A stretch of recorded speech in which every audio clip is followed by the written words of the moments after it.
Gujarati moral story ચકલીની શીખ। એક સમયની વાત છે। એક રાજ્યમાં એક રાજા રાજ કરતો હતો। રાજમહેલમાં એક સુંદર બગીચો હતો। બગીચાની દેખભાળની જવાબદારી એક માળી પર હતી।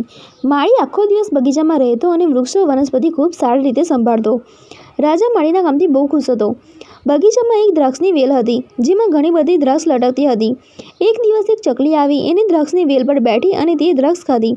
દ્રાક્ષ બહુ મીઠી હતી, ત્યારથી તે રોજ બગીચામાં આવવા લાગી। ચકલી વેલ પર બેઠી અને મીઠી દ્રાક્ષ પસંદ કરીને ખાઈ જતી, ખાટી કે કાચી દ્રાક્ષ નીચે ફેંકી દેતી। ચકલીના આ વર્તનથી માળી ખૂબ જ ગુસ્સે થતો। તે ચકલીને બગાડવાનો પ્રયત્ન કરતો, પણ સફળ થતો નહીં।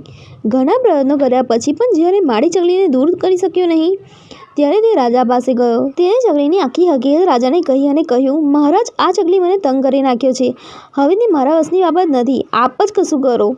રાજાએ જાતે ચકલીને પકડવાનું નક્કી કર્યું। બીજા દિવસે તે પોતે બગીચામાં ગયો અને દ્રાક્ષની વેલની પાછળ છુપાઈ ગયો। રોજની જેમ ચકલી આવી અને દ્રાક્ષ ખાવા લાગી। તત્કાળ રાજાએ તેને પકડી લીધી।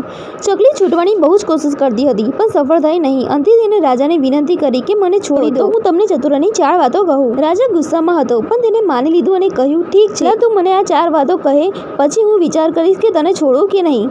ચકલી બોલી, સૌ પ્રથમ વાત, ક્યારેય પોતાના હાથ લાગેલા શત્રુને છોડવો નહીં। સારું, બીજું શું છે? રાજા પૂછે છે। બીજું એ છે કે અશક્ય વાત પર વિશ્વાસ ક્યારેય ન કરવો। ત્રીજું શું છે? પછાત ગયેલી વાત માટે ક્યારેય પસ્તાવું ન જોઈએ।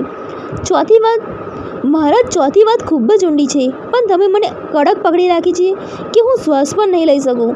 થોડીક પકડ ઢીલી કરો તો હું કહું, ચકલી બોલી। રાજાએ પકડ ઢીલી કરી। તત્કાળ ચકલી છૂટી ગઈ અને ઊંચા વૃક્ષની ડાળ પર જઈને બેસી ગઈ। રાજા તો જોયા કરતો રહી ગયો।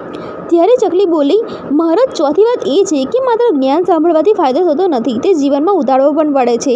હમણાં જ મેં તમને 3 વાતો કહી, છતાં પણ તમે એને અવગણ્યા। મેં કહ્યું હતું કે હાથ લાગેલા શત્રુને છોડો નહીં, અને તમે મને છોડીને ભૂલ કરી। બીજું મેં કહ્યું હતું અશક્ય વાત પર વિશ્વાસ ન કરો, અને તમે મારી વાતમાં આવી ગયા। ત્રીજું મેં કહ્યું હતું કે ભૂતકાળ પર પસ્તાવું નહીં, અને હવે તમે મારા છૂટી જવાથી પસ્તાવી રહ્યા છો। આ કહ્યા પછી ચકલી ઉડી ગઈ અને રાજા હાથ દળવતો રહી ગયો। વાર્તામાંથી શીખ, માત્ર જ્ઞાન મેળવવાથી કોઈ જ્ઞાની નથી બનતું। જ્ઞાની તો એ જ છે કે જે જ્ઞાનને જીવનમાં ઉતારે। જીવનમાં જે વીતી ગયું છે તે હવે આપણા કાબૂમાં નથી, પરંતુ આજનું વર્તમાન આપણા હાથમાં છે। આજનું વર્તમાન જ આવતીકાલનું ભવિષ્ય ઘડે છે। તેથી વર્તમાનમાં જીવો, સારા કર્મ કરો અને ભવિષ્યનું ઉજળું બનાવો।